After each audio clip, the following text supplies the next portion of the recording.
암이나 당뇨에 걸리지 않은 사람들은 많지만 평생 관절에 탈이 나지 않는 사람은 거의 없다.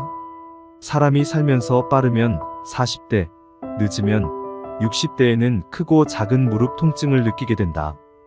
대다수의 원인은 퇴행성 관절염인데 관절을 보호하는 연골의 점진적인 퇴행성 변화 및 손상으로 인해 관절 내 뼈와 인대 등이 손상되고 만성 염증이 동반되면서 통증이 생기는 질환이다.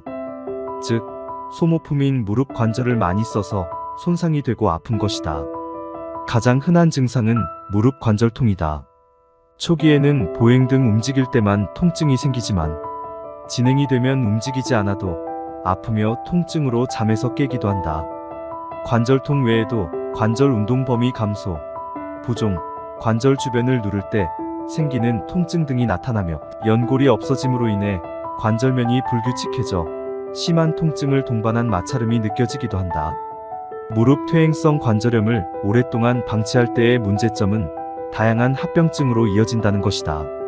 하지 전반의 내반 변형 즉 오다리 변형으로 걸음걸이가 이상해지고 신장이 줄어들기도 한다. 통증으로 인하여 걷기 등 운동을 못하게 되면 당뇨, 고혈압 등의 발병률이 높아지고 지병이 악화될 수밖에 없다. 또한 사람을 만나는 등 외부 활동이 줄어들게 되면서 노인 우울증에도 영향을 미칠 수 있다.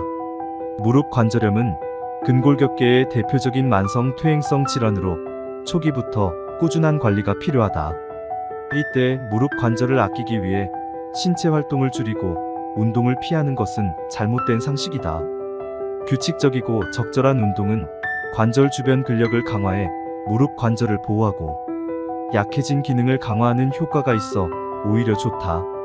근력 강화 운동과 더불어 꾸준한 스트레칭 운동을 하면 신체 유연성이 늘어나고 관절이 굳는 것을 방지하여 관절 운동 범위를 유지할 수 있다.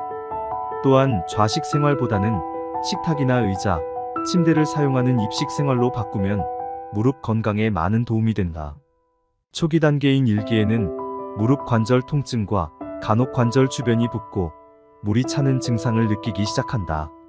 진단에는 기본적으로 단순 방사선 촬영 검사 엑스레이를 시행하며 더 정밀한 관절 상태 평가를 위해 차기공명 영상, MRI 등 몇 가지 검사를 추가하기도 한다. 2단계에서 무릎 관절염이라는 질환을 정확히 이해하고 전반적인 치료 방침에 대한 설명과 함께 체중 관리, 적절한 생활 습관 및 운동 방법을 교육받고 관리를 시작할 수 있다. 2기에는 증상을 더 자주 느끼고 단순 방사선 촬영 검사에서도 관절 간격, 협소나 골극 형성 등이 1기에 비해 더 명확히 확인된다. 정기적인 병원 방문으로 약물요법과 물리치료, 주사치료 등 보존적 치료를 시행하며 경과를 관찰해야 한다. 약물요법은 진통소염제, 아스피린, 개통 등이 통증 완화에 효과가 있는데 소화기계나 혈액응고기전 등의 부작용이 있어서 3개월 미만으로 신중한 투약이 필요하다.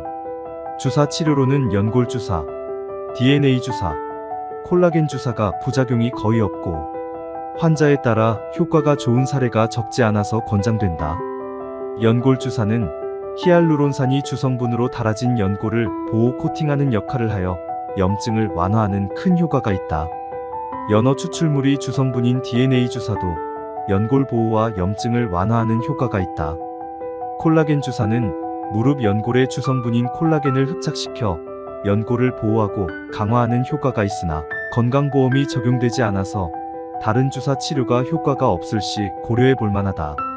소위 뼈주사라고 불리는 스테로이드 제제 주사 치료는 일시적인 진통 효과가 좋으나 4개월 이내로 자주 주사하는 경우 관절 손상이 오히려 심해지는 것으로 보고되어 각별히 주의를 요한다.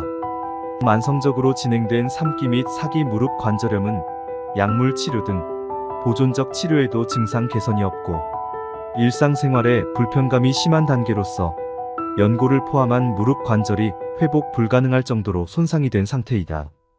따라서 정상생활로 회복하기 위해서는 수술적 치료, 인공관절 치환술을 고려해야 한다. 인공관절 치환술에는 2가지 방법이 있는데 하나는 전체를 치환하는 전치환술, 다른 하나는 마모된 부분만 치환하는 부분 치환술이다. 그중 부분 치환술은 장점이 많다.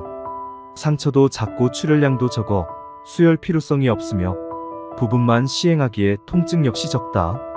가장 중요한 것은 바로 다음 날부터 걷기 등 회복이 빨라서 일상 복귀도 빠르다는 것이다. 그래서 지병이 있는 어르신이나 젊은 환자 모두에게 추천할 만하다. 하지만 무릎 관절을 구성하는 2개 면 중 1개면은 손상되지 않은 상태여야 하고 인대 또한 정상이어야 한다. 술기의 난이도가 높아서 경험 많은 전문의에게 문의하는 것이 좋다. 무릎 관절의 2개 면이 모두 손상되었다면 흔히 알려진 무릎 관절 전치환술이 적합하다. 인공관절 치환술 후의 재활은 정상생활 회복에 매우 중요하다. 수술 후 기간에 따라 단계별로 진행하는데 크게 가동성, 안정성, 근력, 힘 등 4가지 요소에 초점을 맞춘다. 관절 가동 운동과 근력 강화 운동을 동시에 진행하고 환자의 상태에 맞춰 특성화 및 고유화해야 한다. 상태에 따라서 초기부터 적절히 관절 가동 범위 회복 운동을 시작하고 점차 범위를 늘려가며 관절 가동 범위를 정상으로 회복시켜야 한다. 수술 후 재활 과정에서는 무릎 관절 주변의 근력을 강화하는 것이 가장 중요하다. 무리가 가지 않는 선에서 등척성 수축 운동을 시행해 허벅지와 종아리 근육을 강화하고 관절의 안정성을 회복할 수 있다. 그 후 등장성 수축 운동을 통해 관절이 외부 자극에도 적절한 충격 완화를 할 수 있게 돕는다. 재활 단계를 지나 일상 복귀 준비 단계에서는 관절의 기능적 움직임을 위해 전반적인 힘을 길러 운동 수행 능력을 높여야 한다. 정형외과 전문의가 환자 개인별로 근력 상태를 정확히 평가해 운동 강도를 설정해 진행하는 것이 좋다. 인공관절 치환술 후 3개월에서 6개월 정도. 초기 재활 기간 후에는 뛰고 달리는 것을 제외한 대부분의 운동이 가능해진다.